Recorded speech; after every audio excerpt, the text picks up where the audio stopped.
Ladies and gentlemen,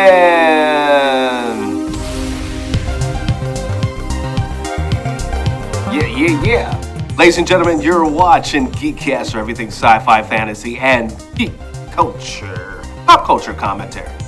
I am Seven, we have Drew, and we have Corey. Happy New Year, guys. Happy New Year. Happy New Year. So a lot is happening. Where do we start, Drew? Why you just throwing at me? I'm letting you do your own thing. I'm ready to sit here and just, man, do your thing. Sheesh, where did we get? It's 2026. We're in it now, y'all.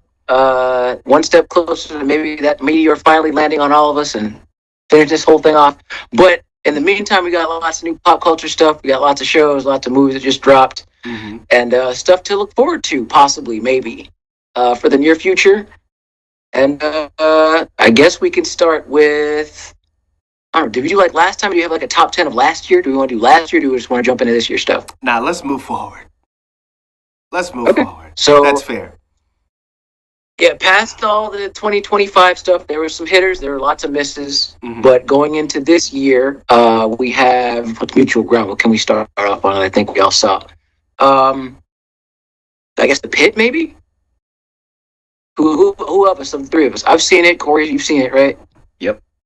And Seven, are you familiar with the show? No, you could go ahead with that one. Okay. Okay, I'll try not to ruin too much then, since it's a good show. I'll start there. It's probably, I'm not like an emergency procedural watcher person. I've seen random episodes of House, random episodes of ER in the past. But this one, from what I've seen and from what I've heard, it's one of the better, more realistic takes that you could have of an emergency room and just life inside a hospital. And I think that of all the ones that I've seen, this could be the one that, like, it's the one I rock with the most. Okay. Just because the format of it's really interesting. The whole season is just one shift. Each episode is 1 hour within that shift, and you have the different plot yarns and things that will kind of bounce and different trajectories that will cross with the characters. It's acted well. It's up for all kinds of Hello Awards, I think, this year. And yeah, last year maybe for its first season. And I dig it, man. It's very grounded in reality. It has, again, the acting is on point. I think it has a good cast. People, whether you like them, love them, or hate them, they each kind of bring their thing. And when it comes to seeing the inner workings of just the human condition, when you have people that are just infirm and anxious and dying and all that stuff, there's a very gritty, not flinching, light in the booty cheeks way of just showing you how these things go procedurally. Is it like a Grey Anatomies kind of vibe? Not at all. No. That's why shows like Grey Anatomy turn me off to Doctor Procedurals, because it's just about who's banging who this week. And this show is not that at all. Good. This show is not that at all, and that's a good chunk of the reason why I like it. Excellent. I think that's what I was getting to. Excellent. To add in my 2 cents, I spent time in the Army as a medic, and hands down, this is the best medical show I've ever watched. And for the same reasons Drew mentioned, I don't like medical dramas, but this show accurately depicts accurate medical procedures, thoughts or process that doctors, nurses actually take when dealing in the ER. Season 1, hands down, the best medical show ever. Season 2 got started on the wrong foot, in my opinion. If you're in the medical field, you will know what I'm talking about. It doesn't seem as realistic as season 1. It's 2 stark differences between the seasons already, and that kind of threw me off. It kind of felt like they lost steam a little bit, but it's still a good watch. I'd still recommend it, just like Drew would.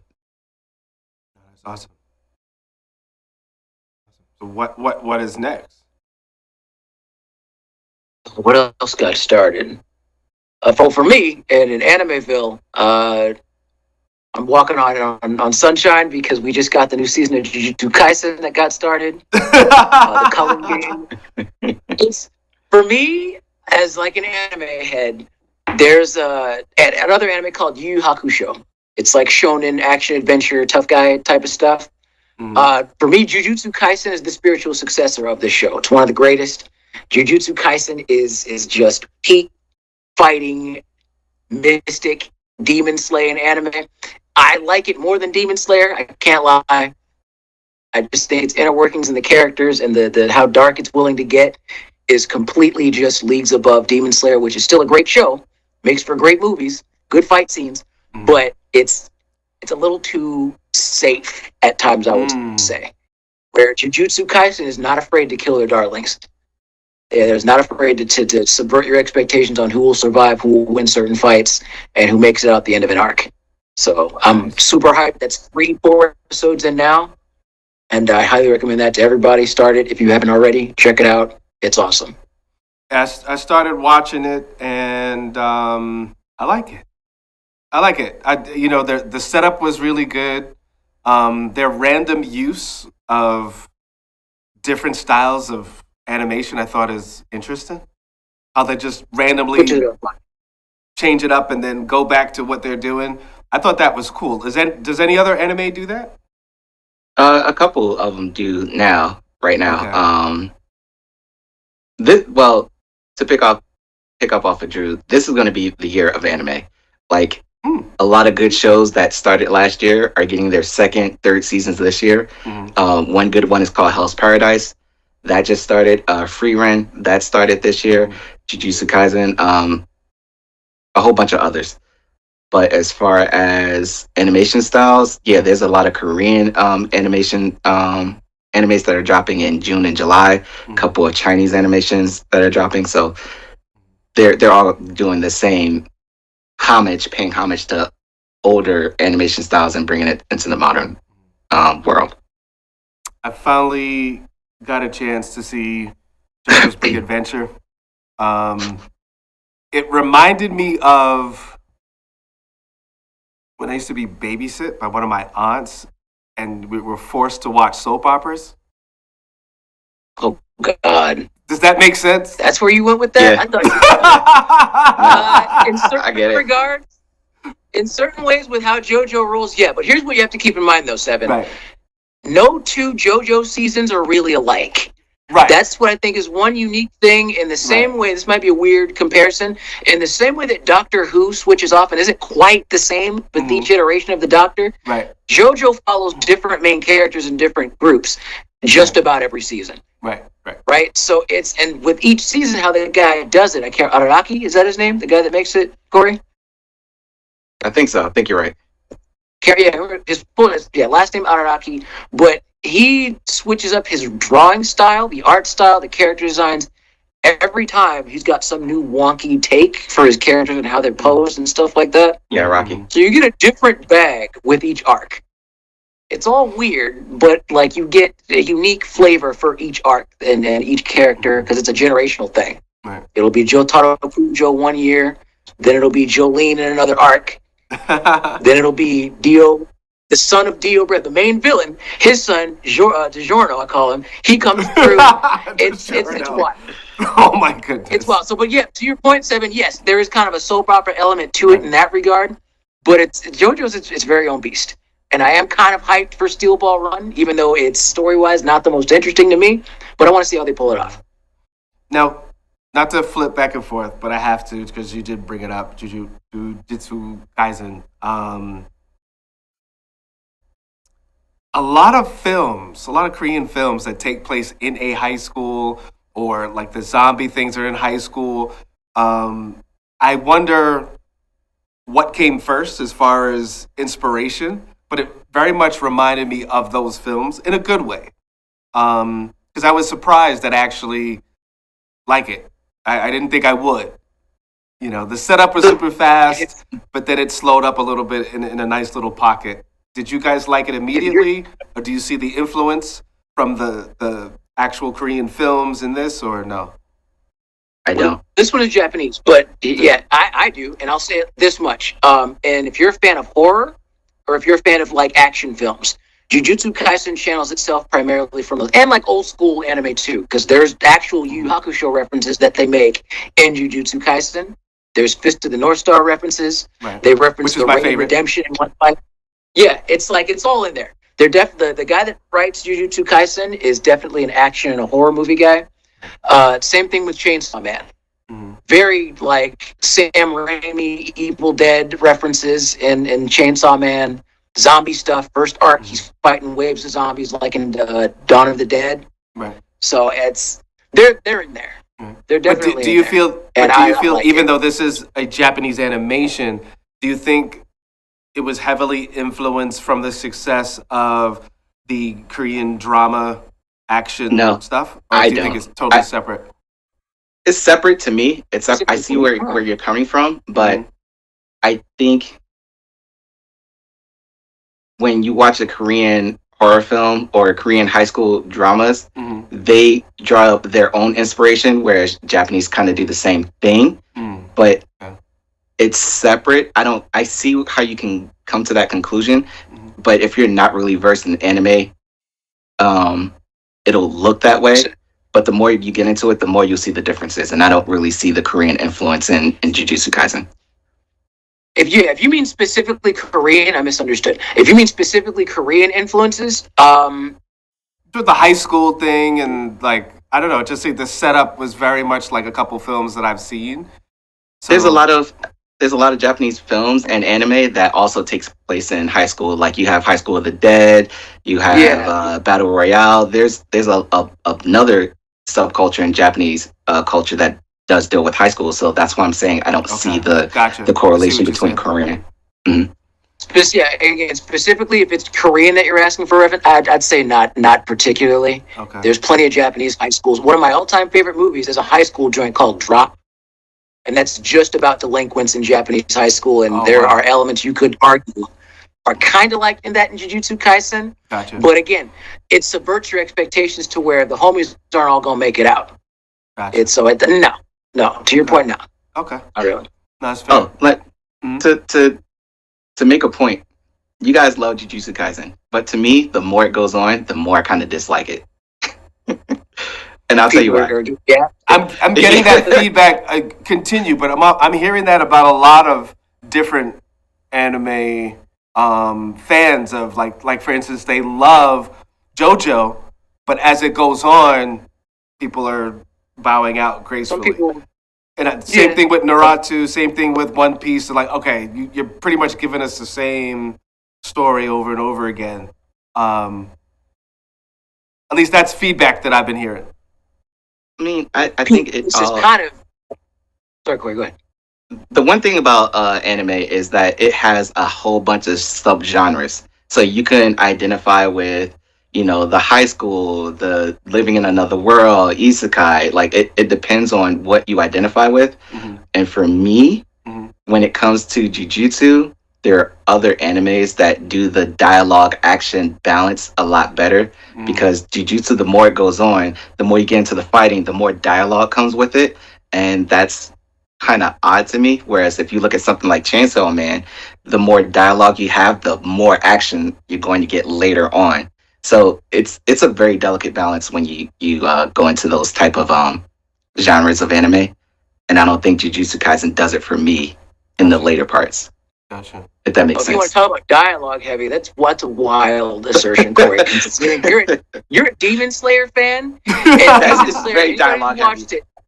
You want to talk about dialogue heavy during a fight, bro? You can get the person's whole life story. The show will stop to give you the whole monologue of this person's life story, moments right in the middle of the fight.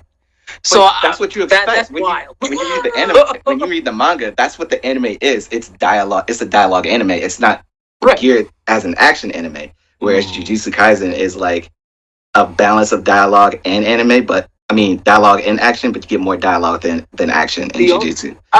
I'd say, I don't know about all that. I would say that the dialogue is a lot more flipped. I'd say when you get to the core of a Jujutsu Kaisen fight, they'll talk, they'll exchange like ideologies and backtalk each other. But at the core of it, you're still getting awesome action. And then you get something poignant. It won't be a big old speech. You'll just get a one-liner or maybe like a little exchange that gives you some kind of insight as to how the two people fighting are thinking. Sometimes they don't talk at all. There's like fights between Yuji and Chozu where they don't speak at all. It's just pure hands. They're in the bathroom and they have the nod to Raid Redemption where they close in on each other. That's just pure hands. And then you have when Sukuna shows up, who's the big bad of the show 7. But he's talking the whole time. He is on some straight up troll Shakespearean We stuff. talking about the dude with a lot of you know what? the eyes. If you can land one, Yeah. That's yes, Sukuna, yes, he'll sit there and be like, I'll make a wager with you. If you can land one hit on me, not only will I serve you, I'll kill whoever you want. If you can land just one hit. And the other dude in this particular scene, he's like, I think I can. One hit. I just gotta get the one hit, and then you're going. To me, like no other show does that. No other like anime. It's like the character that you can't beat this dude. There is one anime that drew me to Sukuna, and it's Naruto. When you talk about Madara has the same exact speech pattern as Sukuna, and that's where I thought he came from. He's like, "Oh, you think you're that bad? You think you can land a hit? And let's go." And then it's nothing but hands. So that's where I thought Sukuna came from. He's the biggest G to ever walk the set in Naruto. He is hands down my favorite villain. Hands down, Madara Uchiha is that boy because he's metal with it. He's like, if all of y'all, best moment in Naruto for me in the Shippuden War when the Tsuchikage, he's like with the army. It's a whole army of them against Madara. When you fight him, don't look him in the eye. If you look him in the eye, you will die. And then when the fight breaks out, he's just mopping waves of them. It's way worse than the Neo fight in the Matrix 2. And that one soldier he looks him in the eye, and I'm like, he's dead. And then he was gone. G'd up, dude. Wow. That man single-handedly took on the army, took on all of the royalty, took on everybody. Single-handedly, he told all of his other compatriots, stand back, I got this. Super is bringing that same type of energy. So again, this is just more fuel to my fire by Jujutsu Kaisen is peak. I love it. And that's what I mean. Like with Jujutsu Kaisen, when you look at especially with the movie, if you miss a small part, you're going to be lost. And with the newest movie, if you didn't pay attention to the first movie and the first season, with this new season 3, you're kind of going to be lost. And it's very dialogue dependent. Maybe just aside from the dialogue too, they're doing the thing which I've always kind of wanted with anime, where if you watch a film, you have the episode, you have however many arcs, and then you have the movie. What they used to do is there used to be filler movies that had no impact on the main plot whatsoever. We're on the flip side of that era now, to where if you haven't watched the last movie, you might be a little lost. That plus certain lines of dialogue might throw you off. So I don't know. I'm with it though. I kind of like it. It forces your audience to to pay attention. Right. You think that was the just from a business standpoint? You think I said it's gonna sound random, but maybe it's not. Star Wars had an impact on that between like the Clone Wars, and then they'll have a regular movie, and then they'll fill in a gap with another. So between the novels, the animation, and the series, when you put it all together, you're getting all the bits of the story. So you almost have to pay attention to all the mediums to get all the information. No, because anime's been doing this since the 90s, and the first instance I can say is Dragon Ball Z. When you watch the animes and then a movie would come out, the anime would make subtle references to the movie. It's not really dependent, like you were saying. If you miss this movie, you're going to miss out on a lot. Right. But I wouldn't say that Star Wars influenced anime in that regard, because it's been doing it since like the 80s and 90s.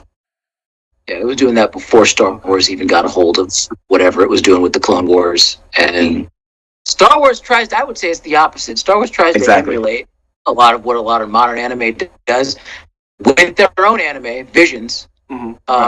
They were smart because they just, rather than trying to make its own arc, like its whole epic thing, they just took certain stories from different like sections of their universe and just made little short vignettes. That's the smart route. You animatrix that stuff when you aren't sure what's popular with your audience, because they don't know. Star Wars, they don't know what's popular with their audience, so they just took a blind swing. That's safer. Gotcha. But no, otherwise, I would say no. All right. Random news. Let's go a little bit science, because Corey, you're into biology and all other good stuff.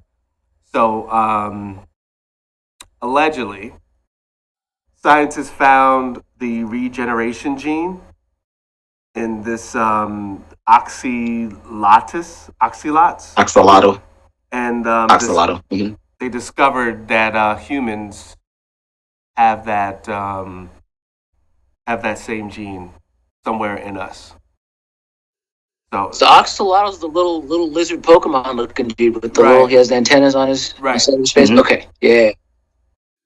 So, one, is this real, and how does this impact us when it comes to science?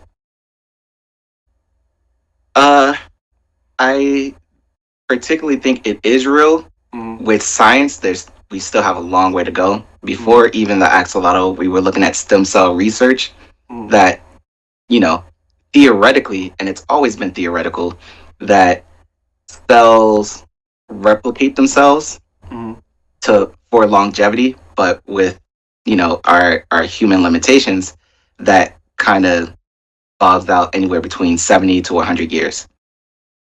And now, if you could replicate that gene to do it infinitely, then theoretically we could be immortal. It all makes sense on paper, but for science to try to figure that out, it's like we're back to the old discussions of, are we playing God? So, will we find a use for it? I think there's a use, but I don't think we're going to get to that end result of we're going to be just like this mammal, even though we're mammals ourselves. We have our own limitations. Yeah. Let's get on the hypothetical train for 2 seconds. If they do figure out the immortality gene, it's in the matter of how do we package it, and then make people pay for it. Right. And then how many millions of dollars can we charge people to have this thing that'll keep you alive for another 60 years, 70 years per shot, per operation. But then it's just that comes with this whole other subset of things. It's like, you know what the island theory is? If you have one island and then you have a certain amount of humans, you're going to pretty much infect the genetic pool, and you're not going to have a lot of variations, and you're going to kill yourself off. So there's a lot of, I guess, caution with doing stuff like that because of that reason. So even though it sounds good, if they do monopolize it, and you only have a certain amount of people who can afford this new drug to stay alive, those people who are alive won't be able to replicate or produce any offspring. Therefore, that's why I think they're trying to push the idea of reproduce, have kids. We need the next generation of wage slave out here, and we can just live on Elysium and just be immortal, and y'all can just do all the work. You don't think people will go that route? If we had an immortality tonic that you could for $8 billion just and then just live to be 158 or whatever, 1,000 years old. That's the thing. Immortality doesn't stop murder, or it doesn't start death. Like, you can still die from poisons, you can still die from other things. Right. You just won't, naturally you can live forever. And that's why I said, in theory, if you just sat back and ate a normal diet, you could exponentially live forever. But if someone went to offer you, there's other things you can do to stop the human life. But I think but that's true. But that's, I think, a more extant case. Everyone's not if people got pissed off enough, if you had it to where there's this huge social gap, because what they'll do is they'll make the immortality tonic. The rich people, the wealthy, will take it and then go live in their little gated communities and not be near all the poor working dying people. Or working dying people will be like, dude, this sucks, and they revolt. This is what happens in history with societies and stuff like that. Eventually, people get disenfranchised, and they start getting pitchforks and burning stuff down. So we get to that Elysium timeline. I think that it could be a thing, but ultimately, it's going to buckle under its own weight. You're going to have this class of people who are the immortals. It's that what's the book? The Time Machine, the Eloi, and the Morlocks. The Morlocks are eventually going to get sick of the Eloy's crap and then just raid the castle.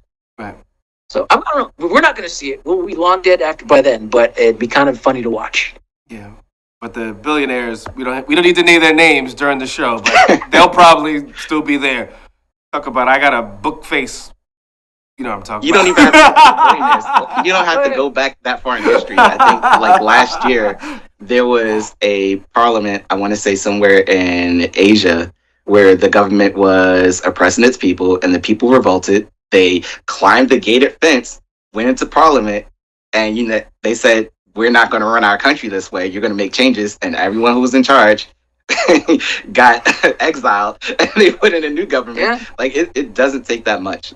It didn't take that much at all. So I could, within 100 years, 200 years, a century, Well, we don't know. We'll don't have know. to see. But that could be the next point of contention for humanity if we figure out how to make stuff live for effectively ever, make things ageless. Right. Well, speaking of Yeah, it'd be funny to something see. the fans consider to be important and ageless, The Witcher. It nears a return as Netflix confirms Henry Cavill is back as Yay! Came back. Huh? Henry Cavill came back. They had him back on The Witcher because that's why they hated like the changes and stuff. He's coming back. So I guess that Oh, check okay. is thick. They must have made him. Yeah, they must have cut him a big old check if No. he rolled back for that. So wait, he was supposed to be on a like a Warhammer thing, wasn't he? He was supposed to.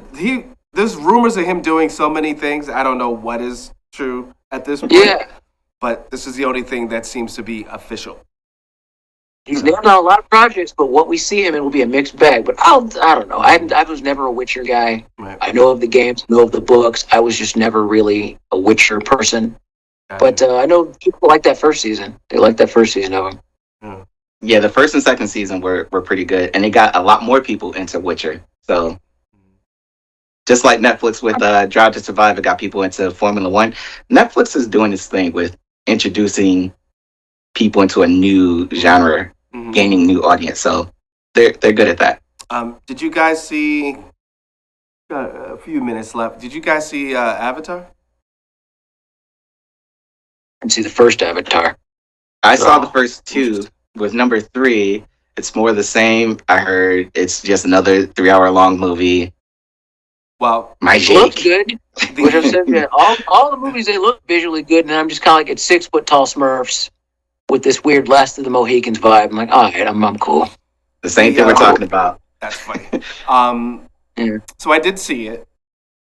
The third Avatar is better than the second one because the second one to me was just a full on. I want to be nice, but no. It was visually appealing. Okay. It wasn't for the storyline. It was for You saw how I did that, Drew? Okay.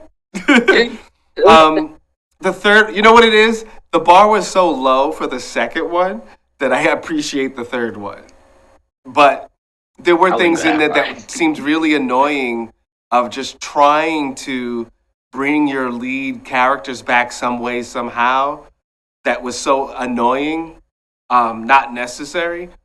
And, the borrowing of native, I try not to use the word native too much because there's no such, like nobody's really native. Everyone's from Africa, but that's a whole nother show. But it's That is a whole other show. yeah. Was But it Swahili or people, Kenya? people were complaining how this version, part 3 is they just took it from history, allegedly. So that's uncomfortable. But besides that, I felt it was better. There was a little bit more attention to how the story's gonna go, but there are things that just like Zoe's what's her name? Zoe's character, how she was. I know you guys didn't see it, but there's a scene where she's upset, and she's upset at basically the conquerors, right? They mean just like the first 2 movies. right, but but she goes harder this time. But it's like, but then you have children with one of the conquerors, right? And it turned from arguments to like the third argument where you say, well, finally the character says, yeah, but you fell in love with me, had kids with me, so I'm, like basically meaning like you keep saying colonizers, but then you had kids with one. I'm like colonizers. See, again, this is the plight that y'all have with this. It's the idea of let's play with this concept, but then not look at really the intricacies and how weird that could come off and sound. Because I heard in an interview, it's not quite on the same tangent, but Zoe Saldana referred to her character as a racist in this one. And that when I hear that out loud, I'm just like, okay, tell me more. Hold that thought, and people got to see part 2 because we're gonna go from there. Just because. All right, you're watching GEEKCASTER. This is part 1, and look for part 2. Here we go.